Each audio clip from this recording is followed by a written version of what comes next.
Hello everyone, welcome back to Megha lifestyle blog. I hope तुम्ही सगळे मस्त आणि मजेत असाल आणि माझ्या ब्लॉगची वाट बघत असाल. तर आज आहे राजस्थान कोठामध्ये माझा सेकंड दिवस आणि हा सेकंड ब्लॉग. तर जसं कालच्या ब्लॉगमध्ये मी तुम्हाला दाखवलं होतं की आम्ही सावर जिल्ह्यामध्ये केकडी गावामध्ये गेलो होतो आणि आम्हाला काही औषधी घ्यायची होती म्हणून आम्ही गेलो होतो. तर आमचं जे काम होतं तिथे औषधीचं ते मॉर्निंगला लवकर झालं, म्हणजे 2 तासाचंच काम होतं. 2 तासामध्ये आमचा नंबर पण लागला आणि आम्ही औषधी पण घेतली. तर मग काय आम्ही वापस आलो कोटा, आणि कोटामध्येच मेन रेल्वे स्टेशन आहे, तर आम्हाला ते जवळ पण पडत होतं म्हणून. तर आम्ही काय इथे एक लॉज बुक केला, फ्रेश वगैरे झालो आंघोळ करून आणि आम्हाला लागली होती भूक. तर आम्ही इथे एक हॉटेलमध्ये आलो जेवण करायला आणि माझ्या नवऱ्याची फेवरेट भाजी तर इथे मिळालीच, PBM आणि दाल तडका. तर त्यांनी इथे दाल तडका आणि PBM ऑर्डर केला आणि आम्ही जेवण केलं. मला असं वाटत होतं की इथलं जेवण गोड असते बा म्हणून, कारण आपल्या नागपूरच्या जेवणामध्ये आणि इथल्या जेवणामध्ये खूप फरक असेल, पण असं काहीच नव्हतं. खूप छान टेस्ट होती. आम्ही त्यांना म्हटलं होतं की आम्हाला आम्हाला आमच्या महाराष्ट्रात जसं जेवण मिळते तसंच जेवण पाहिजे, थोडं स्पायसी म्हणून. तर ते बोलले बिलकुल काळजी करू नका, तसंच जेवण इथे पण मिळेल. आणि खरंच सांगते, आपल्या नागपूरसारखंच जेवण इथे होतं. त्यानंतर आम्हाला असं माहिती झालं की इथे जसं आपल्या नागपूरमध्ये बर्डी मार्केट आहे तसं इंदिरा म्हणून काहीतरी मार्केट आहे. मग काय निघालो आम्ही मार्केटला जायला. तर ॲटोवाले थोडे जास्तच पैसे सांगत होते आम्हाला, कारण आम्ही नवीन होतो.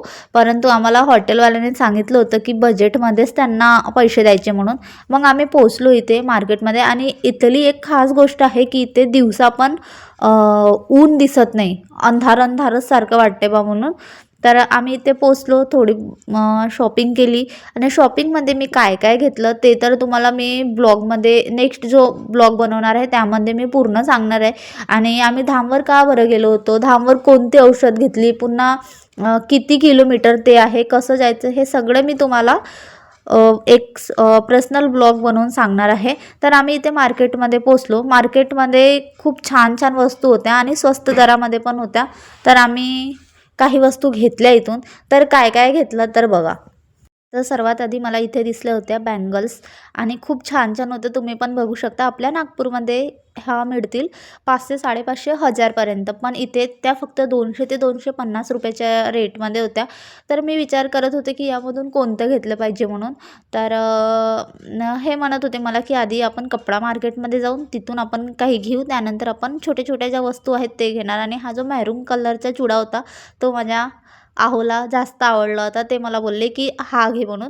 तर इथे विचार करत होती की सर्वात आधी काय घेतलं पाहिजे म्हणून, कारण जास्त भारी सामान झालं नाही पाहिजे, कारण बॅग आमच्याकडे आधीच होती त्यामुळे. तर पुन्हा एकदा वलटून आले आणि जो चुडा यांना आवडत होता तो मी फायनली घेतलाच. त्यानंतर आम्ही इथे गेलो कपडा मार्केटमध्ये. कपडा मार्केटमध्ये गेल्यावर आम्ही शॉपिंग केली आणि इथे खूप छान छान वस्तू होत्या स्वस्त दरामध्ये. साड्या पण खूप छान छान होत्या. तर मी इथून बरोबर 10 पीस साड्या घेऊन आले, कारण खूप छान होत्या आणि राजस्थानी कपडे तर मला आवडतेच.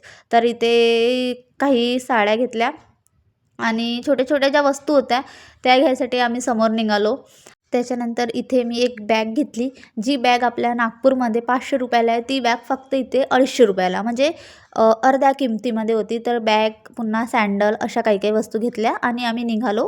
तर आता वाजले आहेत इथे सायंकाळचे 6 आणि आमची ट्रेन आहे 10 तारखेच्या रात्रीची 2 वाजता. आणि आम्ही 8 तास अगोदर रेल्वे स्टेशनवर आलो आहे, कारण आम्ही जिथे स्टे केलं होतं तिथे आम्हाला एवढंसं पण गमत नव्हतं. आम्ही दुपारला धामवरून आलो आणि धामवरून आल्यानंतर इंदिरा मार्केटमध्ये गेलो. खूप छान छान स्वस्त वस्तू होत्या. तुमचं सामान आम्ही घेतलं, बघू शकता, ते लिहिलं पण आहे. आणि खूप स्वस्त सामान मिळत होतं. आणि पहिल्यांदा राजस्थानला आलो आम्ही, असं वाटते की नेक्स्ट टाईम पण याची संभावना आहे येऊ. आणि आम्ही कुठे गेलो होतो, काय गेलो होतो, ते सगळं तुम्हाला मी एक ब्लॉग बनवेल, त्यामध्ये सगळे डिटेल्स तुम्हाला सांगेल की आम्ही कुठे गेलो होतो, काय गेलो होतो, कुठून गेलो होतो, का बरं गेलो होतो, कोणत्या बसने गेलो, एवढा वेळ का लागला, सगळं काही. तर हा ब्लॉग घरी जातपर्यंत आता कंटिन्यू होईल. तर ब्लॉग शेवटपर्यंत नक्की बघा. आमचा प्रवास कसा होते ते मी तुम्हाला दाखवणार आहे. तर आता आम्ही या रेल्वे स्टेशनवर बघू शकता आणि घरी जातपर्यंतचा आमचा प्रवास आम्ही तुम्हाला दाखवणार आहे. तर ब्लॉग शेवटपर्यंत नक्की बघा.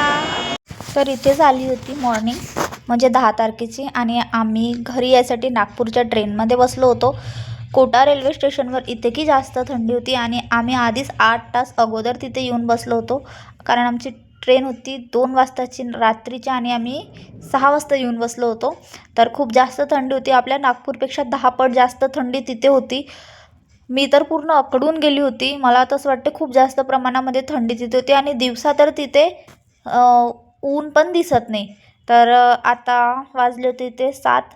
मी उठले, छान फ्रेश झाले, ब्रश वगैरे केला इथे आणि चहाची वाट बघत होती की चहावाला येईल म्हणून, पण चहावाला काही आला नाही. आणि सकाळ मॉर्निंगचा व्ह्यू बघू शकता.